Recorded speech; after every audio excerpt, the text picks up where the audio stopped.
Hello friends, स्वागत है आपका आज की वीडियो में। आज की वीडियो रिएक्शन वीडियो नहीं है, बल्कि भारत में मई के आगाज़ में एक ऐसी इश्तियाल अंगेज़ ख़बर है जिसने शुरू में भारत में आग लगाई और उसके बाद उसने पूरी दुनिया में आग लगा दी और अब पूरी दुनिया उसकी तरफ अपनी तवज्जो करती है। जी हाँ, मैं बात कर रहा हूँ नॉर्थ ईस्ट इंडिया की एक जलती हुई रियासत मणिपुर के बारे में, जहाँ पर अब हालात इतने ज़्यादा ख़राब हो चुके हैं कि हुकूमत के लिए भी संभालना मुश्किल हो पा रहा है। पहले इस बात को किसी हद तक समझने की कोशिश करते हैं। एक सादा सी वीडियो बनाने की कोशिश करूँगा। मणिपुर जो नॉर्थ ईस्ट इंडिया की एक दूर अफ्तादा रियासत है और म्यांमार के साथ अपना एक लंबा बॉर्डर शेयर करती है। अगर इंडिया में इसके हमसायों की बात की जाए तो इसके एक तरफ है और दूसरी तरफ नागालैंड है। कबायली इलाकों के ऊपर मुश्तमिल ये रियासत है और इसी कबायली आबादी के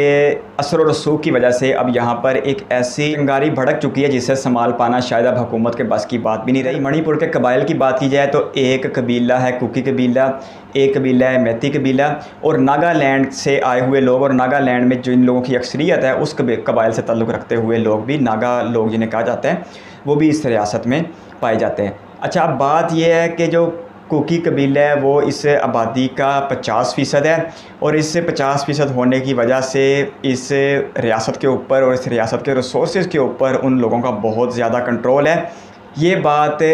जो मैती कबीला है उन लोगों को वारे नहीं आ रही थी और उन्होंने कई एक बार हुकूमतों की तवज्जो इस तरफ दरवाने की कोशिश की कि हमारे हकूक़ को पामाल किया जा रहा है। हालांकि वो भी इतने कम नहीं है। अगर ये 50% हैं कुकी वाले तो वो तकरीबन कोई 40-45% के आसपास वो भी बनते हैं, लेकिन उसके बावजूद उन्हें कोई भी हक़ नहीं दिया जा रहा और उन्हें पहाड़ों पर रहने पर मजबूर किया जा रहा था। और पिछले अप्रैल की बात है, इसी साल अप्रैल की बात है, जब पहाड़ों पर बनाई हुई उनकी छोटी छोटी बस्तियों को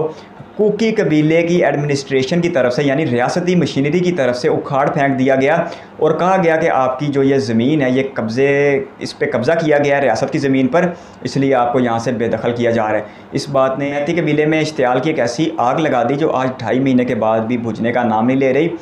इन वाक़यात को 3 महीने होने को जा रहे हैं। तकरीबन 150 लोग इन वाक़यात की भेंट चढ़ चुके हैं। बहुत ज़्यादा शदीद लड़ाई हो चुकी है, पुलिस के बस की बात नहीं, नई आर्मी तैनात की गई और आर्मी भी इस पर सारे मामलात को संभालने में बिल्कुल कामयाब दिखाई नहीं दे रही। मैं ये तो हरगिज़ नहीं कहूँगा कि ये एक सिविल वार है, क्योंकि सिविल वार वो होती है जो कोई मखसूस गिरोह, चाहे वो मजहबी गिरोह है चाहे वो सियासी गिरोह है, वो रियासत के ख़िलाफ़ कर दे। बल्कि ये कबाइल की ऐसी लड़ाई है जो रियासत के लिए बहुत ज़्यादा ख़तरनाक है। अब इसके पॉलिटिकल एंगल की बात करते हैं। बीजेपी सरकार साल 2017 से इस रियासत के ऊपर काबिज़ है और बीजेपी के वन मैन शो करने वाले नरेंद्र मोदी, जो बीजेपी के कर्ता धर्ता हैं, वो पूरे 2.5 माह इस सारे मामले के ऊपर खामोश रहे। फिर आज से चंद दिन पहले एक बहुत ही तकलीफ दे वीडियो सामने आई जिसमें एक कबीले की ख़वातीन के साथ गैर इंसानी सलूक किया जा रहा है और बताया जा रहा है कि ये वीडियो उस वक्त की है, मई के शुरू में, जब ये फसादात नए नए शुरू हुए थे। लेकिन मणिपुर में चूँकि इंटरनेट बंद कर दिया था और मोदी सरकार को ऐसे लगा था कि इंटरनेट बंद कर देने से वहाँ के मज़ालिम किसी तौर भी दुनिया के सामने नहीं आएंगे,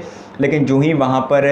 इंटरनेट बहाल हुआ तो आज दुनिया भर ने वो जुल्म व सितम देख लिया है। और बीजेपी सरकार की इसमें एक मुजरिमाना गफलत ये भी है कि नरेंद्र मोदी 2.5 महीने चुप रहे और जब वो वीडियो सामने आई और वो बोले तो वो बोलना भी इतना ज़्यादा तकलीफ दे था और लगता ऐसा ही था कि जैसे ये भारत का एक आम सा व्यक्ति है और जिस तरह भारत के 140 करोड़ लोगों को, बल्कि पूरी दुनिया के 800 करोड़ लोगों को वो शर्मनाक मनाजर देकर तकलीफ़ हुई है। इतनी तकलीफ़ भारत के वज़ीर आज़म नरेंद्र मोदी को हुई है क्योंकि बीजेपी जो है वो उस रियासत के ऊपर 2017 से इक़्तिदार करती आ रही है।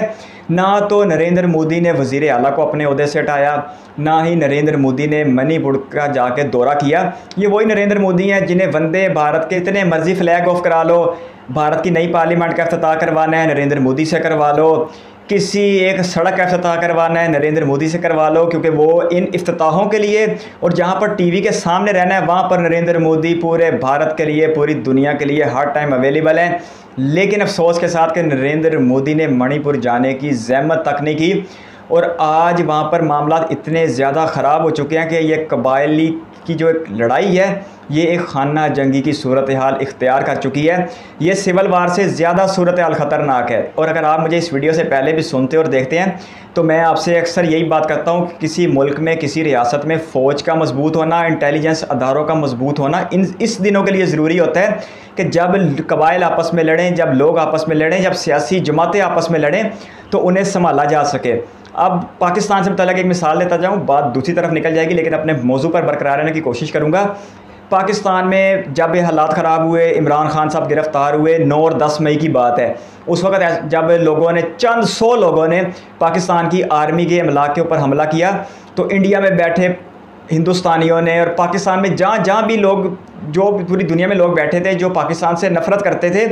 उन्होंने ऐसी वीडियोस बनाई कि पाकिस्तान में सिविल वार शुरू हो चुकी है, पाकिस्तान टूट जाएगा और पाकिस्तान का कख नहीं रहेगा। लेकिन मैंने आपको कहा था कि पाकिस्तान की जो रियासत है ये कम बैक करेगी और बहुत ही महदूद दिनों में सारे मामला सेट हो जाएंगे, और बिल्कुल ऐसा ही हुआ। लेकिन मैं आज आपको बता रहा हूँ कि जो मणिपुर के जो हालात हैं, यहाँ पर आप 10 लाख फ़ौज रेगुलर भी तैनात कर दो तो ये मसला फिर भी ख़त्म नहीं होगा, क्योंकि ये मसला कबाइल से कबाइल को है, और ये मसला सिर्फ़ और सिर्फ इस सूरत में ख़त्म हो सकता है जब मणिपुर में उन कबाइल को जो अपनी अलहदगी चाहते हैं या जो अपने हकूक़ चाहते हैं उन्हें बराबर के बराबर दे दिए जाएं। अगर कुकी कबीला नहीं चाहता कि वो मैथी कबीले को हकूक़ दे तो वो चुप करके उनको सेपरेशन दे दे, क्योंकि इसके सिवा कोई हल नहीं बचा। रियासत के सारे वसाइल के ऊपर जो कबीले ने कब्ज़ा कर लिया है वो दूसरे लोगों के लिए अब काबिल कबूल नहीं है। चाहे आप जितनी मर्ज़ी फ़ौज तैनात कर दो, जितनी मर्ज़ी इंटेलिजेंस रिपोर्ट तैयार करा के जितने मर्ज़ी ऑपरेशन कर लो, जब तक इन कबाइल को आपस में हिस्सा इनका नहीं बांटा जाएगा उस वक्त तक ये हालात बेहतर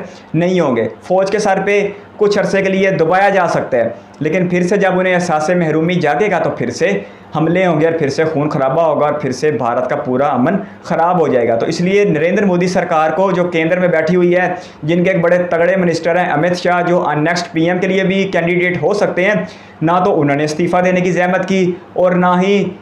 NSA national security adviser Ajit Doval साहब ने कोई ज़हमत की इस्तीफ़ा देने की, क्योंकि कहा जाता है ना कि अजित डोवाल का बड़ा तजर्बा है नॉर्थ ईस्ट इंडिया में, जो उन्होंने बगावत की सारी जो तंजीमें उनको ख़त्म कर दिया था। तो ये मामला बगावत से ज़्यादा ख़राब हैं, क्योंकि बगावत में कोई एक गिरोह रियासत के ख़िलाफ़ खड़ा होता है, लेकिन रियासत के साथ बाकी सारे मुल्क की आवाम खड़ी होती है। लेकिन यहाँ पर हालात बहुत ज़्यादा ख़राब है। यहाँ पर गिरोह दूसरे गिरोह से लड़ रहे हैं और दोनों ही रियासत की बात मानने को बिल्कुल तैयार नहीं है, जिसका सबसे बेहतरीन हल ये है कि इनकी सेपरेशन कर दी जाए और जिसका जो हिस्सा बनता है उसको वो हिस्सा दे दिया जाए, इससे पहले कि यह कत्लो गारत मज़ीद जारी रहे। अब तक इन हादसात में 150 के करीब कीमती जानों का ज़िया हो चुका है। मरने वाले भारतीय थे, मरने वाले इंसान थे, तो किसी सूरत भी भारत एक लंबे अरसे तक इसका बोझ नहीं उठा सकेगा। और मैं फिर से यही कहूँगा कि भारत के किसी टॉप ऑफिशियल को इस सारे वाक़े की ज़िम्मेदारी कबूल करनी चाहिए, चाहे वो मणिपुर के वज़ीर आला सिंह जी हों जो बीजेपी से ताल्लुक़ रखते हैं, या फिर वो वफाकी वज़ीर दाखिला अमित शाह हो, या फिर वो national security adviser Ajit Doval हो। तो मोदी साहब की तरफ तो बात ना ही जाए तो अच्छा है, क्योंकि वो कैमरे में आने के लिए तो वो हर जगह दस्तयाब होते हैं, लेकिन उनके मुल्क की एक रियासत जलती रहे उन्हें परवाह नहीं होती और 2.5 महीने का वक्त गुजर जाता है और वो खामोशी ताने रहते हैं। तो ऐसे मामलात नहीं चलेंगे। अगर नरेंद्र मोदी सरकार और बीजेपी सरकार की सारी तवज्जो सिर्फ इसी तरफ है कि पाकिस्तान को दुश्मन डिक्लेयर करना है और पाकिस्तान को हर बार दुश्मन डिक्लेयर करके वोट लेने हैं, तो ये ड्रामा भी अब ज़्यादा अरसा नहीं चलने वाला, क्योंकि पुलवामा ड्रामे को एक बार फिर एक इंडिया की credible chief minister Mamata Banerjee ने एक्सपोज कर दिया है। और वेस्ट बंगाल की इस सीएम ने कहा है कि भारत सरकार, जो मौजूदा सरकार है बीजेपी, ये अगले इलेक्शन से पहले पुलवामा की तरस का कोई ड्रामा रचा कर फिर से पाकिस्तान के ख़िलाफ़ नफ़रत भड़का सकती है, फिर से मुसलमानों के ख़िलाफ़ नफ़रत भड़का कर वोट हासिल कर सकती है। इसलिए उन्होंने कहा है कि भारतीयों अलर्ट रहना है। पुलवामा ड्रामा पहले भी एक्सपोज हुआ है और उसे एक्सपोज करने वाले कोई और नहीं थे बल्कि बीजेपी की तरफ से मकबूजा कश्मीर के नामजद गवर्नर, और उस वक़्त के गवर्नर जब ये वाक़या हो रहा था सीतापाल मलिक भी थे। तो अब उसके बाद एक और बड़ी गवाही आ गई है एक रियासत की वज़ीर आला की तरफ से। तो ये अब भारतीयों को भी समझना चाहिए कि भारत सरकार और बीजेपी सरकार जहाँ डेवलपमेंट बहुत ज़्यादा दिखाती है, करती भी होगी, मैं इससे इनकार नहीं करता, डेवलपमेंट हो रही है बीजेपी के दौर में, लेकिन दूसरी तरफ जो भारत में एक नफ़रत का माहौल बन रहा है अब उसे भी ख़त्म करने की ज़रूरत है। और बीजेपी सरकार से ये पूछने की ज़रूरत है कि क्या हर बार वोट उन्हें एंटी पाकिस्तान और एंटी मुस्लिम चाहिए, और जब कभी मणिपुर में या नागालैंड में या मिज़ोरम में फसादात होंगे तो मोदी सरकार की खामोशी का वोट चाहिए। ये अब एक बाशऊर भारतीय को अपनी सरकार से ज़रूर सवाल करना चाहिए। आपकी कीमती वक्त का शुक्रिया। अपनी राय कमेंट बॉक्स में ज़रूर दीजिएगा और इस वीडियो को पॉजिटिव लीजिएगा। बीजेपी सरकार की एक गलती की निशानदेही की है तो सैकड़ों वीडियो मैंने भारत की तरक्की में देखी है और उसे सराहा भी है। Bye bye.